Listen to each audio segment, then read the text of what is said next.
So first thing எனக்கு வந்து நான் ஒண்ணு நோட் பண்ணேன். சாப்பாடு வந்தோனே வந்து ஐயோ! ஃபுட்ட பார்த்தோனே பசி வந்துருச்சு அப்படின்னு சொன்னீங்க. அப்ப கார்த்தி சொன்னாரு, "இப்படி கிடையாது இவங்க பிரெக்னன்ட் ஆனதுக்கு அப்புறம் தான் இந்த மாரிலாம் வந்து கிரேவிங்ஸ் வருதுன்னு." So what kind of cravings you have during pregnancy?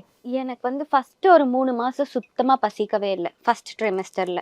சுத்தமா பசிக்கல. 4, 5, 6ல வந்து எனக்கு ஏதாவது கொஞ்சம் அப்படியே புளிப்பா ஏதாவது சாப்பிடணும் மாரி இருந்தது. ரொம்ப அப்படியே புளிப்பா.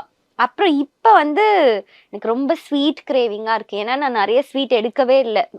பேபிக்கும் எங்க அந்த இன்சுலின் ஜாஸ்தி ஆயிடும்ங்கறனால, நான் ஃபர்ஸ்ட்ல இருந்தே ஸ்வீட்ஸ் ரொம்பவே அது அவாய்ட் வந்து பண்ணிட்டேன். டாக்டர் எதுவும் பிரெக்னன்சி சொன்னாங்களா? டாக்டர் சொன்னதை தாண்டி பிரெக்னன்சி டைம் அது கன்ஃபார்ம் ஆனதுலேருந்து அவங்க கொஞ்சம் கம்மியாக தான் எடுத்தாங்க. அதுக்கு முன்னாடி எப்படி எடுப்பாங்கன்னா 3 நாளைக்கு ஒரு தடவை நாங்கள் 1/2 கிலோ ஸ்வீட் வாங்கிட்டு வந்து வைப்பேன். மிக்சர் ஸ்வீட்டு டெய்லி அது காலையில் மதியானம் தூங்கி எழுந்திரிச்ச உடனே ஸ்வீட்டு. டெய்லி 2ஆ? சீரியஸ்லி? 2ன்னா அப்படி இல்லை, நிறையவே இருக்கும். எல்லா இதுலேயும் ஃப்ளேவர்ஸ் ஒரு எடுத்துப்பாங்க மீலுக்கு ஸ்வீட்டில். அப்புறமா நான் ஸ்வீட் சாப்பிடுவேன். இது என்கிட்டயும் இருக்கு. இந்த ஹேபிட் என் அண்ணா கிட்டயும் இருக்கு.